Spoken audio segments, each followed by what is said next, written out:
Hello everyone, welcome back to the channel. Last lecture में हमने lime के बारे में डिस्कस किया था। आई होप आप लोगों ने वो लेक्चर देखा होगा। हमने क्लासिफिकेशन, डिफरेंट थिंग्स देखे थे लाइम के बारे में जो भी एग्जाम से रिलेटेड इंपॉर्टेंट है।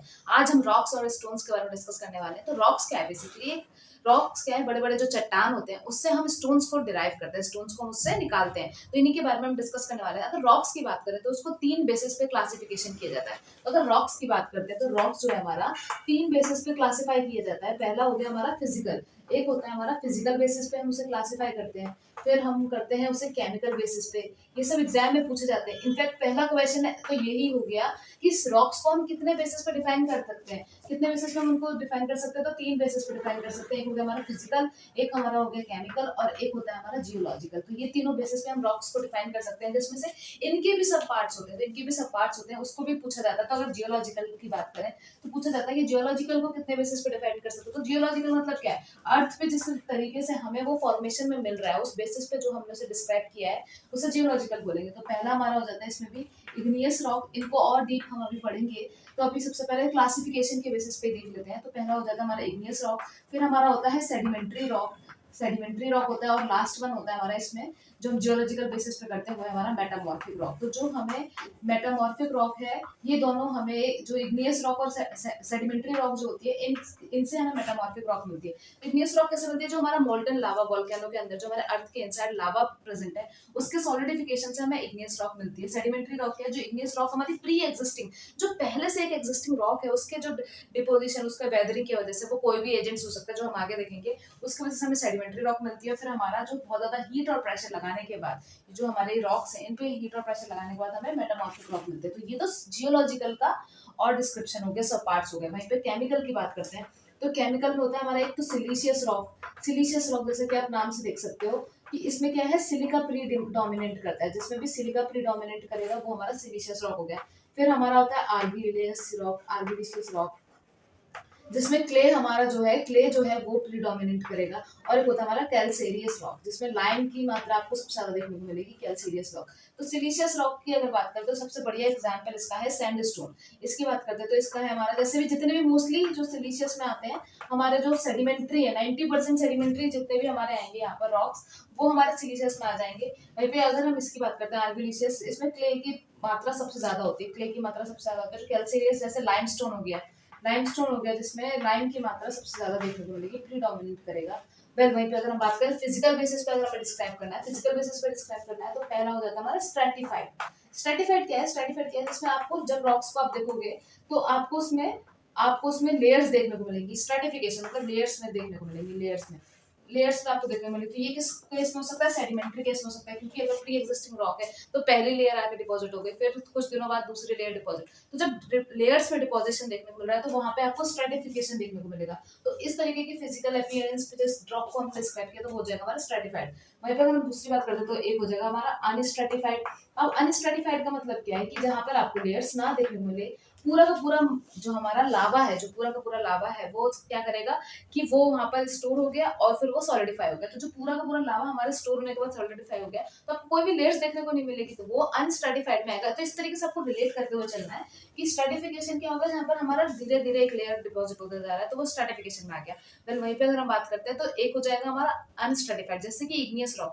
इग्नियस रॉक में क्या हुआ कि आपका पूरा लावा आया और वो सॉलिडिफाई हो गया, तो वो हमारा इग्नियस रॉक हो गया और अनस्ट्रेटिफाइड में काउंट करेंगे। नेक्स्ट फिजिकल बेस पे अगर हमें उसको डिस्क्रिमिनेट करना है, उसको डिफाइन करना है, तो एक होता है हमारा फॉइलिएटेड रॉक। फॉइलिएटेड रॉक जो होते हैं हमारे, फॉइलिएटेड रॉक जो होते हैं, इसका बेसिकली मतलब क्या है, ये एक पर्टिकुलर फॉलिएटेड रॉक बेसिकली आपको मेटामॉर्फिक रॉक में देखने मिलेगा। तो इसका बेसिकली मतलब क्या है कि एक पर्टिकुलर डायरेक्शन में डिफाइन हो सकती है, एक इसकी टेंडेंसी होती है कि एक पर्टिकुलर डायरेक्शन में वो ब्रेक डाउन हो सकता है। उसमें जो भी हमारे जो फेलियर है, जो आपको ब्रेक डाउन करना है, वो वहां पर उस पर्टिकुलर डायरेक्शन से ब्रेक डाउन हो सकता है। तो हमने तीन तरीके के बेसिस देखे, एक हो गया हमारा फिजिकल, केमिकल और जियोलॉजिकल। तो हम रॉक्स को पहली बात तो तीन तरीके से डिफाइन कर सकते हैं, फिजिकल, केमिकल और जियोलॉजिकल। उसमें भी अगर हम बात करें तो फिजिकल को हमने तीन तरीके से देखा कि अगर लेयर्स देखने को मिलते हैं तो स्ट्रेटिफिकेशन, लेयर्स देखने को नहीं मिल रही तो अनस्ट्रेटिफाइड, एक पर्टिकुलर डायरेक्शन की टेंडेंसी में ब्रेक हो सकता है तो फॉलिएटेड, फिर अगर बात करें केमिकल के बेसिस पे, तो किसका जो हमारा अमाउंट है वो उसके अंदर ज्यादा देखने को मिल रहा है, क्ले ज्यादा देखने को मिल रहा है तो आर्गिलिशियस, अगर सिलिका ज्यादा देखने को मिल रहा है तो सिलिशियस, और अगर हमें लाइम ज्यादा देखने को मिल रहा है तो हमारा कैल्सिरियस। और जो बेसिकली हम बचपन से पढ़ते आ रहे हैं कि जो जियोलॉजिकल साइकिल के थ्रू फॉर्मेशन होती है, तो जियोलॉजिकल रॉक्स में हम इसको डिफाइन कर देते हैं, तो हमारा इग्नियस रॉक, सेडिमेंट्री रॉक, और इन दोनों पे बहुत ज्यादा हीट और प्रेशर लगाने की वजह से हमारा मेटामॉर्फिक रॉक। अभी फिजिकल देखा था, तो फिजिकल में भी हमें देखना है कि इन तीनों के थोड़े कुछ कुछ एग्जाम्पल दे देखते हैं जो कि मोस्टली एग्जाम में पूछे जाते हैं, तो उनको एग्जाम्पल के रूप में याद कर लेना है आपको। तो अगर स्ट्रेटिफिकेशन की बात करें, जैसे कि अभी हमने देखा सबसे ज्यादा सेडिमेंट्री रॉक्स में आपको स्ट्रेटिफिकेशन देखने को मिलेगा, तो उसमें जितने भी एग्जाम्पल आते हैं, जैसे सेडिमेंट्री में जो भी एग्जाम्पल आएंगे वो हमारे स्ट्रेटिफाइड में आ जाएंगे। जैसे कि हमारा क्या हो जाएगा, सैंडस्टोन, तो इसका एक एग्जाम्पल हो गया हमारा सैंडस्टोन, लाइम, फिर हमारा सैंडस्टोन हो गया, फिर लाइमस्टोन हो गया, लाइमस्टोन आ जाएगा। अगर बात करें तो चौक होती है, जिप्सम होता है, ये सब जो है चौक हो गया, जिप्सम हो गया, ये सब स्ट्रेटिफिकेशन में देखने को मिलेंगे क्योंकि ये सेडिमेंट्री रॉक्स हैं। तो चौक हो गया, जिप्सम हो गया, सैंडस्टोन हो गया, लाइमस्टोन हो गया, ये सब हमारे स्ट्रेटिफाइड है। अनस्ट्रेटिफाइड की एग्जांपल की बात करें तो आप इस तरीके से याद कर सकते हैं, GDTB, GDTB या GDTB, जैसे भी आप याद करना चाह रहे हैं, GTDB। तो आप अगर इसको देखें तो सबसे पहले जी से क्या हो जाएगा हमारा, ग्रेनाइट हो जाएगा, जी से हमारा हो गया ग्रेनाइट, टी से हमारा क्या हो गया, ट्रैप हो गया, टी से हमारा हो जाता है ट्रैप। यहाँ पर अगर बात करें तो ये हो जाएगा डोलेराइट, डोलेराइट, और बी से हमारा हो जाएगा बेलास्ट, बेसाल्ट। अगर इसकी बात करें तो ये बी से हो जाएगा हमारा बेसाल्ट। तो ये सब जो एग्जांपल है, ये इग्नियस रॉक एग्जांपल है, और आपको देखने को मिलेगा अनस्ट्रेटिफाइड देखने को मिल रहे हैं। स्ट्रेटिफाइड है या अनस्ट्रेटिफाइड है, क्योंकि पूरा का पूरा जो होता है स्ट्रक्चर, जो पूरा लावा है वो एक संग सॉलिडिफाई हो रहा है, तो इसमें कोई भी स्ट्रेटिफिकेशन, आपको कोई भी लेयर देखने को नहीं मिलेगी, इसलिए अनस्ट्रेटिफाइड है। वहीं पर अगर हम इसकी बात करें पॉलिएटेड की बात करते हैं, तो यहाँ पे सारे जो हमारे मेटामॉर्फिक रॉक होते हैं, जैसे कि मार्बल हो गया, फिर जेनेसिस हो गया, ये सब जो हमारे मेटामॉर्फिक रॉक है, यहाँ पर जितने भी एग्जांपल होंगे मेटामॉर्फिक रॉक के, वो पॉलिएटेड हो गए, क्योंकि इसकी टेंडेंसी है एक पर्टिकुलर डायरेक्शन में स्प्लिट करने की, इसकी टेंडेंसी होती है पर्टिकुलर डायरेक्शन में स्प्लिट करने की। वहीं पे अगर हम बात करें सिलिशियस के एग्जांपल अगर देखना चाहें, सिलिशियस के एग्जांपल देखना चाहेंगे, तो सिलिशियस में क्या, सिलिका जिसमें डोमिनेट करेगा, तो जैसे कि सैंडस्टोन हमारा सिलिशियस है, तो एस एस एस ऐसे याद कर सकते हो। सबसे पहली बात, सैंडस्टोन आपको सेडिमेंट्री भी देखने को मिलेगा, उसमें सिलिशियस की क्वांटिटी भी ज्यादा है, सिलिका की क्वांटिटी भी ज्यादा है। उसके बाद उसमें स्ट्रेटिफिकेशन भी देखने को मिलता है। और अगर हम इसकी बात करते हैं, यहाँ पे एक और एग्जांपल हो सकता है हमारा जो सिलिशियस में, वो है ग्रेनाइट। ग्रेनाइट में भी सिलिका का अमाउंट आपको ज्यादा देखने को मिलेगा, तो सिलिशियस के बेसिस पे अगर हम डिफाइन करेंगे तो एग्जांपल होगा हमारा सैंडस्टोन हो गया, ग्रेनाइट हो गया। वहीं पे कैल्सेरियस में बात करें तो कैल्सेरियस में क्या आपको लाइम देखने को ज्यादा मिलेगा, तो लाइमस्टोन सबसे बेस्ट एग्जांपल है, लाइमस्टोन हो गया, मार्बल हो गया। वहीं पर अगर हम बात करते हैं जो हमारा आर्गिलिशियस है, आर्गिलिशियस मतलब क्ले ज्यादा होने की वजह से एक प्रॉब्लम उसमें होती है कि वो ब्रिटल होता है। ब्रिटल का मतलब क्या हो गया कि वो हमें कोई भी वार्निंग साइन नहीं देगा, वार्निंग साइन नहीं मिलेगा फेलियर होने से पहले। तो फेलियर होने से पहले हमें उसमें कोई भी वार्निंग साइन नहीं मिलता, तो ब्रिटल होते हैं। जबकि अगर हम बात करें सिलिशियस, आर्गिलिशियस और कैल्सिरियस की, तो सारे के सारे हार्ड भी हैं और ड्यूरेबल भी हैं, लेकिन बस एक प्रॉब्लम हमें देखने को मिलती है, ये जो हमारा आर्गिलिशियस है इसमें ये ब्रिटल भी होता है। ब्रिटल होने की वजह से फेलियर होने के चांसेस के टाइम पर हमें उसमें ज्यादातर वो देखने को नहीं मिलता, जो कि हमारा वार्निंग साइन है, वो देखने को नहीं मिलता। अब अगर हम बात करते हैं तो हम अलग बेसिस पे रॉक्स को दो तरीके से और डिफाइन करते हैं। रॉक को डिफाइन करने के दो और तरीके हैं, वो होता है हमारा मिनरलिक और पॉलीमिनरलिक। तो जिसमें एक मिनरल पाया जाए, जैसे कि एक मिनरल पाया जाएगा तो वो हो जाता है हमारा मोनोमिनरलिक, और जिसमें ज्यादा मिनरल्स पाए जाएंगे वो हो जाएगा हमारा पॉलीमिनरलिक। तो उसका एग्जांपल अभी देख लेते हैं। तो ऑन द बेसिस अभी हमने देखा कि जो हमारे मिनरल रॉक्स है वो मिनरल के बेसिस पे भी हम डिफाइन कर सकते हैं। एक हो जाता है हमारा मोनोमिनरलिक, तो जिसमें हमें बस एक ही मिनरल देखने को मिलेगा, वो हो जाएगा हमारा मोनोमिनरलिक, मोनोमिनरल्स मिलते हैं उसको।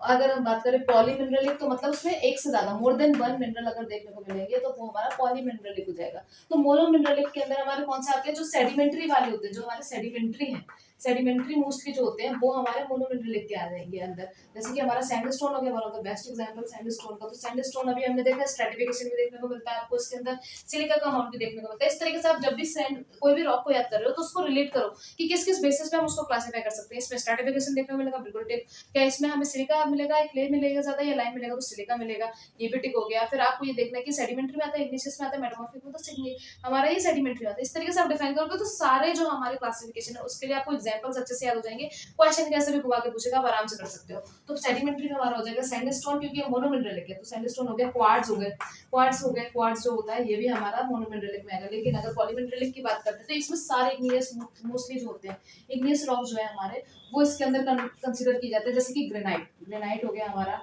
ट्रैप हो गया हमारा, ग्रेनाइट हो गया, ट्रैप हो गया, फिर हमारा डोलेराइट हो गया, डोलेराइट हो गया, बेसाल्ट हो गया, डोलेराइट हो गया, बेसाल्ट हो गया। ये सब जो है ये हमारे एग्जांपल हो जाएंगे पॉलीमिनरलिक के।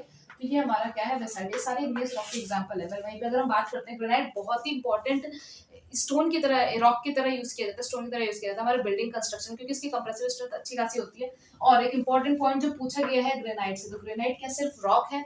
तो नहीं, ग्रेनाइट एक मिनरल भी कंसिडर किया जाता है। तो ग्रेनाइट एक ऐसा रॉक है जो मिनरल भी कंसिडर किया जाता है। तो ये स्टेटमेंट पूछा जा चुका है पीवाईक्यू में, तो आपको याद रखना है कि granite is also a rock as well as mineral, जो दोनों ही चीज है, ये ग्रेनाइट हमारे दोनों ही में कंसिडर की जाए। तो अब एक नेक्स्ट इंपॉर्टेंट पॉइंट समझते हैं जो कि जियोलॉजिकल साइकिल है। तो जियोलॉजिकल साइकिल को समझते हैं। तो बेसिकली क्या है कि हमारे अर्थ के अंदर, हमें पता है हमारा अर्थ के अंदर हमारा मोल्टन लावा प्रेजेंट है। तो जैसे ये मेरे अर्थ के इनसाइड है, हमारा लावा प्रेजेंट है, अर्थ के अंदर हमारा कुछ लावा प्रेजेंट है। तो अब अगर क्या बात करते हैं, लावा जो है अगर कंसिडरेबल डेप्थ के अंदर ही, अगर यहाँ नीचे हमारे कंसिडरेबल डेप्थ में जो हमारा अर्थ उसके इनसाइड में कंसिडरेबल डेप्थ है, उसके नीचे ही अगर वो सॉलिडिफाई होता है, ठंडा होकर रॉक में कन्वर्ट होता है, तो उस तरीके के रॉक को हम इंट्रूसिव इग्नियस रॉक या फिर प्लूटोनिक रॉक में बोलेंगे। वो बेसिकली अभी इग्नियस रॉक का पार्ट है, तो हम इग्नियस रॉक समझ के चलते हैं। जब इग्नियस रॉक को पढ़ेंगे तो और अलग तरीके से क्लासिफाई करेंगे, तो उसको हम इग्नियस रॉक बोलेंगे। तो ये जो हमारा लावा है, लावा के सॉलिडिफिकेशन की वजह से जो रॉक मिल रहा है वो इग्नियस रॉक भी है। वो हो सकता है हमारे अर्थ के अंदर भी मिले। वॉल्केनो फटने की वजह से जब लावा हमारा बाहर फैलता है और जब यहाँ पर सॉलिडिफाई होता है, तो ये वाले जो रॉक मिलते हैं ये भी हमारा इग्नियस रॉक होता है, इग्नियस रॉक। तो बेसिकली लावा के सॉलिडिफिकेशन की वजह से मुझे इग्नियस रॉक मिला। अब इग्नियस रॉक पे क्या होगा कि इग्नियस रॉक पे वेदरिंग होगी। वेदरिंग किस किस की वजह से हो सकती है? जो रॉक है उसके ऊपर वेदरिंग हो सकती है, एयर की वजह से हो सकती है, एयर की वजह से हो सकती है, हमारे वाटर की वजह से हो सकती है, जिसमें हम सॉइल में भी इस तरीके से एजेंट्स पढ़ते हैं। तो एयर हो सकता है, वाटर हो सकता है, एनिमल्स हो सकते हैं, कोई भी इंसेक्ट हो सकता है। तो ये सब जो है नेचर की वजह से हो सकता है। तो एयर, वाटर, एयर, इन सब वाटर, एनिमल्स की वजह से क्या है कि आपको वेदरिंग देखने को मिली। फिर क्या होता है, ट्रांसपोर्टेशन होगा और वो कहीं पे डिपॉजिट हो जाएंगे। तो डिपॉजिट होने की वजह से डिपॉजिट हो जाते हैं, फिर वो हमारा कहीं पे डिपॉजिट होने लगे। मान लो ये जो सारी लेयर्स है, ये रॉक्स के जो हमारे लेयर्स है वो डिपॉजिट होने लगे। तो अब ये देखो, ये स्ट्रेटिफिकेशन देखने को मिल रहा है, स्ट्रेटिफिकेशन देखने को मिल रहा है। जो ये डिपॉजिट होकर रॉक्स बनती हैं, ये सब जो प्रोसेस है, ऐसा नहीं है कि कल शुरू हुई परसों खत्म हो गई, ये सालों साल लग जाते हैं इसमें। सेडिमेंट्री रॉक, तो ये जो रॉक हमें मिलती है, अब हमें वेदरिंग की वजह से, ट्रांसपोर्टेशन, डिपोजिशन की वजह से जो रॉक्स मिलती हैं, वो हमारा सेडिमेंट्री रॉक है। तो इग्नियस रॉक जो हो गई, और फिर हमारे इग्नियस रॉक को हम मदर रॉक भी बोलते हैं। मदर रॉक क्योंकि यही तो है जिसकी वजह से और रॉक्स भी हमें देखने को मिले, तो मदर रॉक बोला जाता है। और ये हमारे सेडिमेंट्री रॉक हो गई, सेडिमेंट्री रॉक हो गई। इससे हम सेकेंडरी रॉक भी बोलेंगे, क्योंकि प्राइमरी रॉक तो ये, इससे हमें ये मिल रहा है, तो सेकेंडरी रॉक भी बोला जाता है सेडिमेंट्री रॉक को। और अगर हम बात करें इन दोनों, जो हमारे इग्नियस रॉक हो गया और सेडिमेंट्री रॉक हो गया, इसमें जब बहुत ज्यादा हीट और प्रेशर, जब हमारा ताप और जो बहुत ज्यादा प्रेशर लगेगा, ताप और बल बहुत ज्यादा लगेगा, बहुत ज्यादा हीट और प्रेशर लगेगा, तो हमको जो रॉक मिलती है वो होती है हमारी मेटामॉर्फिक रॉक। फिर हमें देखने को मिलती है मेटामॉर्फिक रॉक। तो ये जो साइकिल है मेटामॉर्फिक रॉक पे, फिर अगर वॉल्केनो की वजह से कोई भी डिस्ट्रप्शन की वजह से फिर से वो लावा में कन्वर्ट हो गया, तो ये साइकिल जो है हमारी चलती रहती है। तो ये जो साइकिल है वो हमारी चलती रहती है। इस तरीके की साइकिल को हम जियोलॉजिकल साइकिल बोलते हैं। इग्नियस रॉक से हमें सेडिमेंट्री रॉक मिला, इन दोनों पे बहुत ज्यादा हीट एंड प्रेशर पड़ने की वजह से हमें मेटामॉर्फिक रॉक मिले। इग्नियस रॉक को मदर रॉक भी कहा जाता है, क्योंकि ये प्री एग्जिस्टिंग है, सबसे पहली जो चीज मिली इसी से सबका प्रजनन हो रहा है, तो ये बेसिकली मदर रॉक की तरह इंक्लूड की जाती है। लेकिन वहीं पे अगर हम बात करें सेकेंडरी रॉक की, या फिर उसे हम सेडिमेंट्री रॉक भी कहते हैं, और हमारे को बहुत ज्यादा प्रेशर और हीट लगने की वजह से हमें मेटामॉर्फिक रॉक्स भी मिलते हैं। अब इग्नियस रॉक की और क्लासिफिकेशन देख लेते हैं फटाफट से। तो अभी इग्नियस रॉक को देखा था, अभी हमने देखा जियोलॉजिकल साइकिल में इग्नियस रॉक के बारे में पढ़ा। तो इग्नियस रॉक को और हम अच्छे से क्लासिफाई करेंगे, क्योंकि वो मोल्टन लावा के सॉलिडिफिकेशन की वजह से हो रहा है। तो अब ये हो सकता है कि मोल्टन लावा हमारा सबसे कंसिडरेबल डेप्थ पे, तो बहुत ही इंपॉर्टेंट पॉइंट याद रखना है, क्वेश्चन इस तरीके से पूछेगा कि just because of multi just because of solidification of a molten lava at a considerable depth, जहां पर भी ये वर्ड आपको दिखता है कि बहुत ही कंसिडरेबल डेप्थ पे, तो अर्थ के अंदर बहुत ज्यादा कंसिडरेबल डेप्थ पे जब हमारा मॉल्टन लावा की वजह से फॉर्म होगा, तो उसको हम बोलते हैं plutonic rocks, plutonic igneous rock, या फिर हम उसे बोलेंगे इंट्रूसिव रॉक। तो इंट्रूसिव भी बोला जाता है क्योंकि वो बहुत ज्यादा अंदर है, और उसको हम इंट्रूसिव रॉक के बाद इग्नियस, प्लूटोनिक इग्नियस रॉक भी बोला जाता है, प्लूटोनिक इग्नियस रॉक भी बोला जाता है। अगर इसकी बात करें तो ये हमारा कोर्सली, अगर इसके स्ट्रक्चर की बात की जाए, इसकी स्ट्रक्चर की बात करें तो कोर्सली क्रिस्टलाइन स्ट्रक्चर देखने को मिलेगा। बहुत ही मतलब क्रिस्टलाइन स्ट्रक्चर है, वो भी कोर्सली क्रिस्टलाइन स्ट्रक्चर आपको देखने को मिलेगा प्लूटोनिक इग्नियस रॉक की, इस कंसिडरेबल हाइट पे जो आपको रॉक मिल रहा है। इसके एग्जांपल की बात करते हैं तो आप जी से याद रख सकते हो। इसके एग्जांपल हो जाएंगे हमारे ग्रेनाइट हो जाएगा, एक तो इसका एग्जांपल ग्रेनाइट हो गया, एक हो गया गैब्रो एग्जांपल हो गया। ये दोनों एग्जाम्स में पूछे गए इसलिए इंपॉर्टेंट है। तो गैब्रो एग्जांपल हो गया और हमारा ग्रेनाइट एग्जांपल हो गया। ये हमारा coarsely crystalline plutonic igneous rock है हमारा। अगर इसकी बात करें तो अब कंसिडरेबल डेप्थ पे नहीं देखने को मिलेगा, एक इंटरमीडिएट हाइट पे देखने को मिलेगा, ना ही पूरा बाहर निकल के आ गया और ना ही सबसे नीचे, तो एक इंटरमीडिएट हाइट पे देखने को मिलता है, जिसे हम बोलेंगे, अगर इसकी बात करी जाए तो इसे बोला जाता है हाइपा वेसल। तो ये है हमारा हाइपा वेसल रॉक, ये हमारा हाइपा वेसल रॉक है। इसकी बात करें तो ये किस तरीके से देखने को मिलता है, ये हमारे जो होते हैं हाइपा वेसल रॉक जो है, ये हमारे फाइनली क्रिस्टलाइन है, फाइनली क्रिस्टलाइन। ये कैसे है? Coarsely crystalline. ये हमारे कैसे हैं? फाइनली क्रिस्टलाइन हमारे रॉक हैं। वेल इसकी अगर हम बात करें तो ये जो एग्जांपल, इसका बहुत इंपॉर्टेंट एग्जांपल और फेमस एग्जांपल, बहुत सारे एग्जांपल पूछा गया है, डोलेराइट। इसका जो फेमस एग्जांपल है वो है डोलेराइट। डोलेराइट को हम हाइपरवेसल रॉक कहते हैं क्योंकि एक इंटरमीडिएट हाइट पे आपको सॉलिडिफिकेशन ऑफ लावा की वजह से मिलता है। वेल वहीं पे अगर हम बात करें वोल्केनो की इरप्शन के बाद जो लावा बाहर आता है उसको हम बोलते हैं एक्सट्रूसिव रॉक, या तो एक्सट्रूसिव इग्नियस रॉक बोला जाएगा क्योंकि वो बाहर आ गए तो एक्सट्रूसिव इग्नियस रॉक, या फिर हम उसे बोलते हैं, उसको बोलते हैं वोल्केनिक रॉक। वोल्केनिक रॉक बोला जाता है, उसको वोल्केनिक रॉक बोला जाता है। इसकी एग्जांपल की अगर हम बात करें तो ट्रैप हो गया, ट्रैप इसका one of the best example है। बेसाल्ट हो गया, बेसाल्ट हो गया। तो ये सब जो है एग्जांपल हमारे इग्नियस रॉक में देखे जाते हैं। तो इंट्रूसिव, एक्सट्रूसिव और वोल्केनिक रॉक जो बाद में हमारे जो इरप्शन होने के बाद जो हमें रॉक मिलते हैं। अगर इसकी बात करें, एक और चीज देखी जाए तो जो हमारे प्लूटोनिक इग्नियस रॉक है, अब क्या है, मोल्टन लावा अंदर ही रह गया तो ये जो है स्लोली सॉलिडिफाई होगा। तो ये पूछा जाता है तो क्या है, ये स्लोली सॉलिडिफाई हो जाएगा और कोर्सली क्रिस्टलाइन स्ट्रक्चर देखने को मिलेगा। वहीं पे वोल्केनिक है तो हमें एटमॉस्फेयर की प्रेजेंस में आ गया, एटमॉस्फेयर के प्रेजेंस में आ गया तो अभी कूल जो होता है ये बहुत जल्दी फास्ट कूल हो जाएगा, मतलब जल्दी कूल डाउन हो जाएगा। और हमें इसमें कैसा स्ट्रक्चर देखने को मिलता है, नॉन क्रिस्टलाइन। तो इसके स्ट्रक्चर की बात करें, जो हमारा वोल्केनिक स्ट्रक्चर है ये हमारा नॉन क्रिस्टलाइन है। तो आपको अगर देखें अंदर जो दोनों थे, एक कंसिडरेबल डेप्थ पे है वो कोर्सली क्रिस्टलाइन है, और जो हमारा इंटरमीडिएट डेप्थ पे है वो हमारा फाइनली क्रिस्टलाइन है, और जो हमारा सबसे बाहर निकल के वोल्केनिक इरप्शन होने के बाद जो लावा बाहर आ रहा है और फास्ट कूल डाउन हो जा रहा है उसमें हमें मिलता है बेसिकली नॉन क्रिस्टलाइन। आपको नॉन क्रिस्टलाइन स्ट्रक्चर देखने को मिलेगा। अब हम सिलिका के बेसिस पे जो इग्नियस रॉक को क्लासिफाई करते हैं उसको देखेंगे एक बार। अभी मोल्टन लावा के सॉलिडिफिकेशन की वजह से हमने देख लिया, इग्नियस रॉक को हमने अच्छे से डिफाइन कर लिया, क्लासिफाई कर लिया। परसेंटेज ऑफ सिलिका की वजह से देख लेते हैं। तो सिलिका के परसेंटेज के हिसाब से हम इग्नियस रॉक को किस तरीके से डिफाइन करेंगे। अगर सिलिका का जो परसेंटेज की बात कर रहे हैं, सिलिका के परसेंटेज की बात की जा रही है, अगर उसका परसेंटेज हमारा 60 से 70% के बीच में, 60 से 70% के बीच में, सॉरी 70 से 80 पहले देख लेते हैं। तो 70 से अगर 80% के बीच में, 70 से 80% के बीच में, तो उसे हम एसिडिक में कंसीडर करते हैं, एसिडिक रॉक में कहा जाता है, उसे एसिडिक रॉक कहा जाएगा। पर वहीं पे अगर वो 60 से 70% के बीच में, तो इंटरमीडिएट देखा जाता है, उसे इंटरमीडिएट बोला जाएगा। पहले उसके बाद अगर बात करते हैं, इंटरमीडिएट बोला जाएगा। अगर 45 से 60% के बीच में आपको सिलिका का परसेंटेज देखने को मिलता है, 45 से 60% के बीच में देखने को मिलेगा, तो उसे बेसिक बोल देंगे, और लेस देन 45 देखने को मिल रहा है, लेस देन सिलिका का परसेंटेज 45 से है, तो उसे अल्ट्रा बेसिक बोल देते हैं, उसको हम डिफाइन करते हैं अल्ट्रा बेसिक। सब एग्जांपल देख लेते हैं कुछ। अगर बात करें तो जो एसिडिक है, सबसे बढ़िया एग्जांपल हमारा ग्रेनाइट है। तो 60 से 70 से 80% सिलिका आपको ग्रेनाइट में देखने को मिलेगा। इसी वजह से सिलिका से याद होता है, हमने सिलिशियस रॉक में भी उसको डिफाइन किया था, तो एसिडिक हो जाएगा। और यहाँ पर हमारा ग्रेनाइट एग्जांपल हो जाएगा, ग्रेनाइट इसका एग्जांपल हो जाएगा। वहीं पर अगर हम इसकी बात करते हैं, जो हमारा इंटरमीडिएट में यहाँ पर हमारा रियोलाइट एग्जांपल, तो ये रियोलाइट सबको याद रखना है, ये इग्नियस रॉक है हमारा। तो ये रियोलाइट हो गया, एक हमारा एंडेसाइट हो गया। एंडेसाइट जो है ये भी हमारा इंटरमीडिएट रॉक में आ जाएगा। वहीं पे बेसिक की बात करें, अगर बेसिक में देखा जाए तो हमारा जो ट्रैप है, बेसाल्ट है, ये हमारा बेसिक में इंक्लूड किया जाता है। तो बेसिक के एग्जांपल में, अगर बेसिक के एग्जांपल में बात करें तो one of the best example हमारा गैब्रू भी हो जाएगा। गैब्रू जो है वो भी हमारा one of the best example हो जाएंगे। तो ये कुछ एग्जांपल है, और हमने सिलिका के परसेंटेज के बेसिस में हमने डिफाइन किया। ये परसेंटेज के बेसिस पे भी एमसीक्यू आ चुका है कि अगर सिलिका का परसेंटेज 70 to 80% है तो उसे हम किस में इंक्लूड करेंगे, ऐसे देखिए। और granite one of the best example. वहीं पे अगर हम इग्नियस रॉक की बात करें तो अर्थ पे अगर देखेंगे तो 60 से 70% जो रॉक फाइंड होता है वो हमारा इग्नियस रॉक है। लेकिन अगर हम सेडिमेंट्री रॉक की बात करें तो सबसे पहली बात इसे सेकेंडरी रॉक भी कहा जाता है। सेडिमेंट्री रॉक को सेकेंडरी रॉक भी कहा जाता है। स्ट्रेटिफाइड रॉक में भी हम इसे कंसीडर करते हैं। और इसकी बात करें तो 75%, 70 to 75% ये रॉक हमें सी या फिर ओशन के अंदर जो रॉक्स हमें मिलते हैं वो हमारे यही स्टोन है, यही रॉक है। अगर हम बात करें सेडिमेंट्री रॉक की तो हमें सी के अंदर सबसे ज्यादा परसेंटेज में ये देखने को मिलते हैं। वहीं पे मेटामॉर्फिक को भी हम उसके जो हीट और टेम्परेचर की वजह से क्लासिफाई करते हैं, उसको और देख लेते हैं फटाफट से। तो हमारा बस रॉक का जो रिवीजन है वो बिल्कुल कंप्लीट हो जाएगा।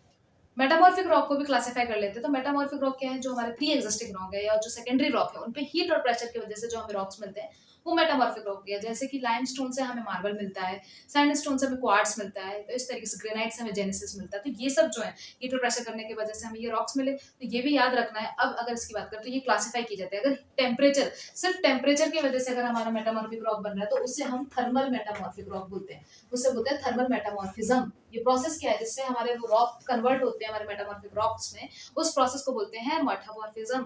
तो थर्मल, बस अगर टेम्परेचर की वजह से हो रहा है तो थर्मल मेटामॉर्फिज्म।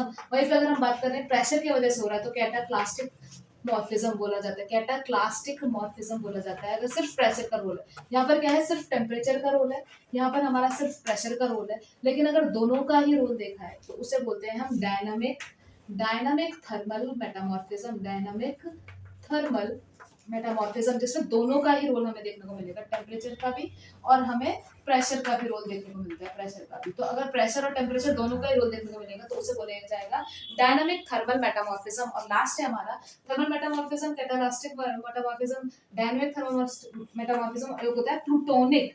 तो आपको याद हो तो प्लूटोनिक वर्ड हमने जब कंसिडरेबल डेप्थ पे हमारे मोल्टन लावा भी सॉलिडिफाई हो रहे थे उसके बारे में पढ़ा था। तो वैसे ही हमारा प्लूटोनिक मेटामॉर्फिज्म क्या है, जब ये मेटामॉर्फिज्म की जो पूरी प्रोसेस है जहाँ पे हीट और प्रेशर लग के हम चेंज करा रहे हैं अपने रॉक को, दूसरे फॉर्म में चेंज हो रहा है, वो अगर कंसिडरेबल डेप्थ पे अगर हमें देखने को मिलता है तो वही हमारा हो जाएगा प्लूटोनिक मेटामॉर्फिज्म। तो प्लूटोनिक मेटामॉर्फिज्म, तो जैसे कि अगर हम बात करें तो हमने अभी देखा लाइमस्टोन किसमें कन्वर्ट होता है, हमारा मार्बल में, सैंडस्टोन क्वार्ट्ज में कन्वर्ट होता है। अगर हम बात करते हैं दो इंपॉर्टेंट पॉइंट और आपको याद रखना है, एग्जाम्स में पूछे गए तो इसलिए इंपॉर्टेंट है। अगर बात करें लेटराइट जो है, लेटराइट का अगर डिसइंटीग्रेशन होता है तो उसके बाद हमें मुर्रम मिलता है। तो लेटराइट के डिसइंटीग्रेशन के बाद मुर्रम मिलता है। और जो हमारा सिंगल है, जो हमारा सिंगले है, वो अगर उसको बोला जाए तो वो वाटर बाउंड पेबल्स की तरह कंसिडर किया जाता है। तो जो सिंगले है वो वाटर बाउंड पेबल्स की तरह कंसिडर किया जाता है। और लेटराइट है वो हमारा डिसइंटीग्रेट होने के बाद मुर्रम मिलता है। अब ये जो पॉइंट्स है आप इसको बहुत अच्छे से रिवाइज करिए, एक बार लिख लिख के इनको याद करिएगा। सारे क्लासिफिकेशन को एक चार्ट पेपर पे बना लीजिए कि लास्ट डे जब पेपर का होगा तो उसको आप फटाफट से रिवाइज कर सकते हैं। और नेक्स्ट लेक्चर में हम स्टोन के जितने भी प्रीवियस ईयर क्वेश्चन हमने डिस्क्राइब किए हैं, जो डिफाइन किए हैं, जो भी आ चुके हैं, जो डिस्कस कर चुके हैं, हम उसको एक बार अच्छे से फटाफट से हम उस पर नेक्स्ट लेक्चर लाने वाले हैं। तो जितने भी एग्जाम में क्वेश्चन पूछा जा चुका है रॉक्स और स्टोन्स पे, हम उस पर नेक्स्ट लेक्चर लेके आएंगे फटाफट से। अगर आपको कोई भी वीडियो जो दूसरे टॉपिक पे बनानी है उसको आप कमेंट सेक्शन में जरूर बताइएगा। आई होप आप लोगों को बहुत मजा आएगा। Thank you so much for watching, like and subscribe our channel.